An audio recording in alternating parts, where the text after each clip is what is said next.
dentro de esta idea que intentaba transmitir hace un momento, relacionada con la importancia de los derechos fundamentales en cualquier mecanismo de solución de conflictos, incluyendo los mecanismos alternativos de solución de conflictos, está la idea de que el conciliador en equidad no solo es un garante porque esos derechos se respeten dentro del procedimiento conciliatorio y dentro del resultado final de ese procedimiento, dentro del acuerdo de conciliación, sino también la idea de que él mismo está vinculado por esos derechos fundamentales y por lo tanto su deber es respetarlos. En esa medida debe respetar los derechos de las partes y sobre todo ser muy cuidadoso con la idea de que se trata de sujetos que son portadores de ese gran valor de la dignidad humana. En esa medida, el conciliador tendría como esa obligación de origen constitucional de entender que los otros son sujetos que se autodeterminan, que las partes son titulares de dignidad humana, no podría discriminar por razones de orientación sexual, de raza o de género o cualquiera de las razones prohibidas por la Constitución, y en esa medida su papel de tercero imparcial y objetivo no podría verse afectado por esas circunstancias. Yo entiendo que eso es difícil, que es difícil dejar un poco nuestros prejuicios a un lado y en esa medida fallar simplemente orientados teniendo en cuenta la condición y la calidad de portador de la dignidad humana que tiene el tercero que está frente a nosotros, pero eso es un deber y una obligación de origen constitucional. Por eso, insisto, no es necesario un conocimiento pleno y detallado de la jurisprudencia sobre los derechos fundamentales, pero sí es necesario tener una afinidad con la idea de los derechos fundamentales e intentar estar lo más familiarizado posible con la idea. En esa medida, también es importante, y que retomo la idea que expresaba hace un momento, la idea de ver los conflictos a la luz de los derechos fundamentales y a la luz de los derechos fundamentales de las partes que se encuentran, que llegan y que plantean su caso y que intentan encontrar esas fórmulas de acuerdo. En esa medida, yo aquí también querría insistir en que la conciliación en equidad precisamente es un mecanismo más flexible que permite una mejor garantía de los derechos fundamentales que otras formas de solución de conflictos que están, digamos, un poco restringidas o que tienen un poco el corsé o como la imposibilidad de adaptarse a esa idea cambiante de los derechos fundamentales y que en principio esa posibilidad de acudir a esas ideas de justicia y de equidad están en íntima conexión con lo que son los derechos fundamentales, porque los derechos fundamentales también entrañan esa idea de equidad y de justicia, en definitiva, que persigue nuestra Constitución. Y aquí quiero hacer referencia a una categoría muy relacionada con los derechos fundamentales, que son los sujetos de especial protección. En muchos de los ejemplos que he dado me he referido indirectamente a esta categoría, la idea de sujetos de especial protección. Pero yo sí quisiera hacer como una presentación más detallada de qué son estos sujetos de especial protección, cuáles son sus, digamos, cuáles son las consecuencias que se derivan de esa condición de sujetos de especial protección. La primera idea es que los sujetos de especial protección tienen origen constitucional. Nuestra Constitución hace referencia a una serie de sujetos especialmente vulnerables y que por esa especial vulnerabilidad son merecedores de una especial protección por parte del Estado y por parte de otros particulares. Entonces la idea es que frente a los sujetos de especial protección hay deberes de protección, y esos deberes de protección no son solo del Estado, sino también de los particulares. ¿Por qué se activan esos deberes de protección de los particulares frente a los sujetos de especial protección? Por lo que se denomina el deber por ciertos deberes de origen constitucional, que son los deberes de solidaridad. Todos tenemos la obligación de socorrer a quien está en una situación desaventajada o en una situación desfavorable. Tenemos como esa obligación de socorro, de prestar auxilio y de prestar ayuda. ¿Cuáles son esos sujetos de especial protección? Insisto, vienen enunciados en la Constitución la mayoría de ellos. El primero, pues como todos sabemos, son los niños. Los niños y las niñas son el primer sujeto de especial protección. En esa medida, todos sabemos que la Constitución establece el carácter prevalente del derecho de los niños y la idea de que los niños tienen una serie de derechos fundamentales que deben ser garantizados dentro de, incluso de todo procedimiento judicial o todo procedimiento de solución de conflictos. En esa medida, insisto, si hay niños en juego o derechos de niños y niñas en juego, la actitud del conciliador debe ser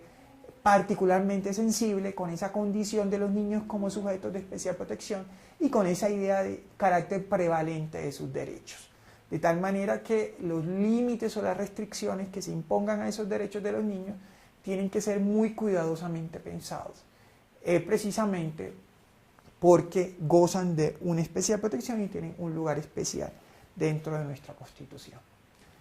El segundo sujeto de especial protección son las mujeres embarazadas y las mujeres que están en periodo de lactancia y las madres cabezas de familia, la madre cabeza de familia. En esa medida, si nuevamente hay uno de estos sujetos en juego, hay como debe haber una especial sensibilidad en torno a la manera como debe ser tratado este sujeto dentro del procedimiento conciliatorio, pero también en torno a las medidas que pueden ser adoptadas dentro del procedimiento conciliatorio, dentro del acuerdo conciliatorio. No se pueden adoptar medidas que sean particularmente lesivas de los derechos de estos sujetos o de este sujeto en particular, y además hay que recordar que ha habido como ciertas reglas de protección que se han desarrollado jurisprudencialmente que van muy ligadas a la idea de que son merecedores de una especial protección, como la regla básica es la idea de la estabilidad laboral reforzada de la mujer embarazada. La idea entonces, por lo tanto, que una mujer que está en situación de embarazo no puede ser desvinculada, no pueden ser terminados su contrato de trabajo, pero esa idea también puede ser extendida a otro tipo de asuntos, como la idea de que, por ejemplo, a una mujer, a un sujeto de especial protección, como una mujer embarazada o a un menor de edad, no se le pueden cortar cierto tipo de servicios públicos, como el servicio de acueducto. Entonces, hay una cantidad de reglas que se han ido diseñando dirigidas a la protección de estos sujetos. También, por ejemplo, la idea de que la mujer que cuando es cabeza de familia es merecedora de una especial protección, que esa especial protección también tiene como ciertas reglas o se concretiza en ciertas reglas de protección, también referidas a esa estabilidad laboral y demás. El tercer sujeto de especial protección son las personas de la tercera edad. Ahí ya venía como una discusión, quiénes son personas de la tercera edad, porque no es un criterio claro. En definitiva, la idea es que son personas mayores. Ahí vendría como un poco la equiparación entre personas de la tercera edad y adulto mayor. La ley define quién es adulto mayor, dice que es la persona que tiene más de 60 años, pero el concepto de persona de la tercera edad, digamos que tiene como un plus, no es solo el adulto mayor, sino el adulto mayor en ciertas condiciones, e inclusive a veces se ha dicho que es tener más edad de la establecida por la ley para ser adulto mayor. A veces se ha dicho que es haber superado la expectativa del promedio de vida de los colombianos. Entonces también la idea de que si hay personas de la tercera edad en juego, habría que tener como ciertas reglas o cierta consideración frente a esa condición y que nuevamente habría que tener en cuenta eso al momento de sugerir un acuerdo conciliatorio o proponer fórmulas de solución de conflicto o al momento, digamos, de garantizar la participación de estos sujetos dentro del procedimiento de conciliación. Esos serían como los primeros establecidos en la Constitución. Luego la Constitución reconoce también como sujetos de especial protección las personas en situación de discapacidad o en situación de debilidad manifiesta, que nuevamente es un concepto un poco maleable, un poco amplio, porque todos sabemos que la discapacidad puede ser permanente, pero que la situación de debilidad manifiesta puede ser transitoria. Entonces no solo es la idea de que son personas con cierto tipo de barreras que impiden un acceso, ciertos tipos de personas que tienen barreras que les impiden, digamos, acceder en condiciones... bueno, quería referirme inicialmente como a barreras de carácter físico, pero la discapacidad no solo va ligada a esa idea de barreras físicas que impiden, digamos, acceder a ciertos espacios o a ciertos bienes, sino que la discapacidad va ligada a un concepto más amplio que la jurisprudencia denomina una situación de debilidad manifiesta, y esa debilidad manifiesta puede provenir de distintas fuentes, no solo puede ser por un problema físico, sino también por problemas mentales o psíquicos, pero también por ciertas condiciones de pobreza extrema o de enfermedades o de disminución de capacidad laboral, por situaciones transitorias. Entonces, todo eso también tendría que ser particularmente tenido en cuenta por el conciliador, insisto, tanto dentro del procedimiento conciliatorio como dentro de los acuerdos que se suscriban. Y adicionalmente ha habido como otros sujetos de especial protección que han sido de reconocimiento constitucional, no aparecen directamente en la Constitución, pero sin duda, responden a esas circunstancias de ser sujetos que están en una particular situación de debilidad que ameritan una especial protección, como serían, por ejemplo, las personas en situación de desplazamiento, las personas que tienen ciertas enfermedades catastróficas, las personas privadas de la libertad por una decisión judicial y demás. Entonces, todos esos sujetos también entran dentro de la categoría de sujetos de especial protección, que son, insisto, merecedores de una especial protección y titulares de ciertos derechos fundamentales especiales. ¿Cómo se concreta la idea de sujetos de especial protección? Y digamos, ¿qué consecuencias tendría particularmente dentro de la conciliación en equidad y la labor que ejecutan los conciliadores en equidad? Pues la principal consecuencia, la consecuencia más clara es, digamos, la idea de que no se podrían celebrar acuerdos conciliatorios que fueran claramente vulneradores de los derechos de estos sujetos. Porque ya, digamos, esa afectación de esos derechos fundamentales implicaría, en principio, digamos, la imposibilidad de hacer efectivos esos acuerdos. La posibilidad de que esos acuerdos fueran atacados en otras sedes judiciales, como por ejemplo mediante una acción de tutela. Entonces, eso tendría como esa primera consecuencia. Pero en segundo lugar, yo sí quisiera verlo no solo desde esa perspectiva de un límite, de una faceta negativa, sino también desde una faceta positiva. La idea de que la conciliación en equidad, por tener esas condiciones particulares de flexibilidad, de agilidad, de poca formalidad, permite llegar a acuerdos mucho más protectores de los derechos de estos sujetos que muchas veces de los mecanismos legalmente diseñados. Porque precisamente lo que ha intentado hacer la jurisprudencia de la Corte es adaptar ciertas figuras legales que son bastante rígidas y que en ciertos casos concretos resultan ser desconocedoras de los derechos de estos sujetos a la idea de la especial protección que son merecedores de estos sujetos. Entonces, lo que ha hecho la jurisprudencia es adaptar la ley a las especiales necesidades de estos sujetos. Y la conciliación en equidad no tiene que hacer ese tránsito tan difícil de adaptar la ley a esas especiales necesidades de esos sujetos, porque precisamente al partir de una idea de equidad, de justicia, de ideal comunitario de justicia, hay una manera más flexible de aproximarse a las necesidades de estos sujetos y una manera más flexible de intentar conciliar sus derechos con los derechos de las otras personas o de las otras partes involucradas en el conflicto.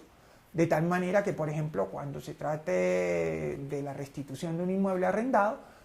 para un conciliador en equidad es más fácil, o dentro de un procedimiento de conciliación en equidad, es más fácil llegar a ciertos acuerdos que garanticen la protección de los derechos de estos sujetos que cuando se acude a una vía judicial, donde en principio esa flexibilidad no se consigue. Entonces pensemos, por ejemplo, ¿qué pasa si el arrendatario es, por ejemplo, una mujer embarazada en una particular situación de necesidad que carece de empleo? Entonces es más fácil llegar a ciertas fórmulas de protección dentro de estos mecanismos que son mucho más flexibles que si se acude a la vía judicial, que tiene unas restricciones y que en principio donde prima, como una aplicación de la ley que no va matizada o no puede ser matizada por estas consideraciones particulares. Y en esa medida yo creería que la conciliación en equidad es un mecanismo mucho más idóneo, mucho más sensible y mucho más adaptable a la idea de sujetos de especial protección y a la idea de que estos sujetos deben ser especialmente protegidos por la justicia o dentro de los mecanismos de solución de conflictos. Entonces, para concluir, este conjunto de ideas que de una manera un poco desordenada les he expuesto durante esta intervención, simplemente quería hacer referencia a la idea de que la conciliación en equidad es un mecanismo de solución alternativa de conflictos que hace parte de esa justicia comunitaria, pero a pesar, digamos, de ser un mecanismo que no está regido por, si queremos verlo, por esa excesiva formalidad del ordenamiento jurídico y del respeto exhaustivo de las reglas que hacen parte de él, sí es un mecanismo que debe ser sensible a ciertos contenidos jurídicos, dentro de ello el contenido o la idea de los derechos fundamentales. Pero, insisto, no solo debe ser visto como la idea de que los derechos fundamentales operan como un límite, sino yo quisiera como propiciar una idea que me parece más interesante, que es que la conciliación en equidad debe ser vista como un mecanismo de realización efectiva de los derechos fundamentales y que precisamente debe ser aprovechada esa ausencia de formalismo, esa posibilidad de conseguir acuerdos para materializar la idea de los derechos fundamentales. Porque en definitiva, tras la idea de los derechos fundamentales, lo que hay es una idea de justicia social, de equidad, de una serie de valores compartidos por la sociedad. Y además que son valores necesarios para garantizar la convivencia pacífica y precisamente muchas veces la mejor manera de propiciar fórmulas de solución de conflictos es precisamente si se llega a esos conflictos o se perciben esos conflictos desde la sensibilidad propia de los derechos fundamentales, desde la sensibilidad que nos da la idea de que todos somos sujetos dignos y titulares de derechos.